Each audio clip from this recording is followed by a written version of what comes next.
Здравствуйте, уважаемая Инга, уважаемая Яна и все зрители «Ведьминой избы».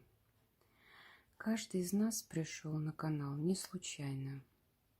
У каждого свое проблемы, здоровье и разные жизненные ситуации. Также я буквально за шкирку была приведена подругой на ваш канал, уважаемая Инга, в 2020 году из-за проблем со здоровьем. Начала с лекции, уважаемой Инги. Меня с детства интересовало много вопросов. Почему с рождения раб? Почему лики в храмах такие злые, с лицами угрюмыми? Почему ребенок рождается с клеймом, что он всем должен? Когда успел задолжать всем? Почему, когда приходишь в храм просить о помощи морально, тебе батюшка говорит, что кто бы ему самому помог? На все мои вопросы я нашла ответы, уважаемая Инга, в ваших лекциях. Из-за проблем со здоровьем я начала делать чистки. Параскева пятница, 12 лихоманок, соляной столб, паутина, пиковая масть, душа воды Марьяна, кофейная оздоровительная чистка Вуду от неизвестной болезни, греческий ритуал исцеления, скинуть болезнь на лягушку. Через какое-то время стала делать денежные ритуалы, шепотки, чтобы дарили подарки. Окрепнув, провела ритуал найти работу по душе.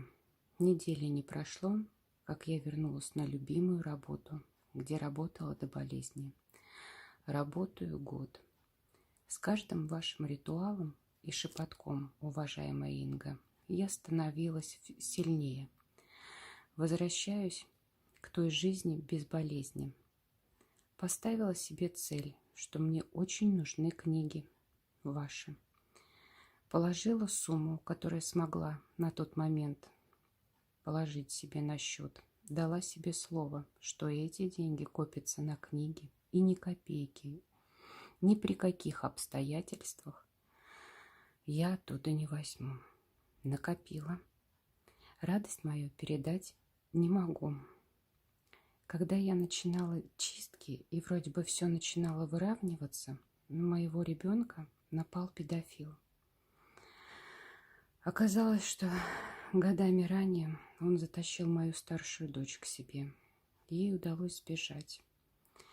И она боялась мне об этом рассказать. И рассказала только тогда, когда тот же самый человек напал на ее младшую сестру. Адвокат этого человека пытался из меня сделать не только физически нездорового человека, но и ненормальный на голову. Сделала ритуал «Справедливость высшего суда». Пришли на заседание повторное, не смогли начать его из-за того, что адвокат обвиняемого не пришел. Через коллегию адвокатов секретарь судьи узнал, что адвокат утонул. Они наняли другого адвоката. И на какое-то заседание, когда пришел другой адвокат, это уже было тоже повторное заседание, перед залом суда этого адвоката облили помоями. Перед зданием суда.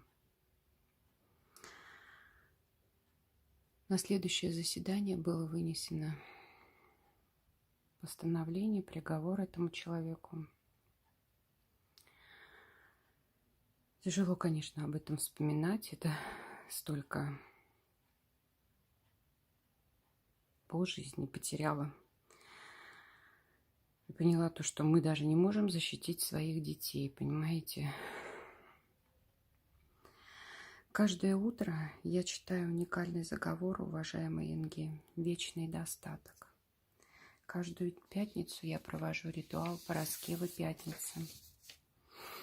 Каждый месяц делаю ритуал на 13 число. Все работы, уважаемые Инги, действующие. работает. Главное взять себя в руки, не лениться, проводить ритуалы, начитывать шепотки. Мечтала я и о своем жилье, но мне казалось, что нереально, откуда, как. Благодаря шепоткам быстро нашла покупателя на однокомнатную квартиру в области. Быстро нашлись люди, которые мне дали недостающую сумму на покупку квартиры. Сказать, что я в шоке, означает не сказать ничего. Хочу рассказать людям, что все работает не на 100, а на 1000%. Слушайте и слышьте уважаемую Ингу. Благодарите ее за каждый прожитый день под ее крылом. Мы счастливые люди. Нам выпала честь узнать о существовании уважаемой Инги, пользоваться ее дарованными нам работами. Уважаемая Инга, благодарю вас за все. Благодарю вас за то, что вы у нас есть. С уважением, Елена.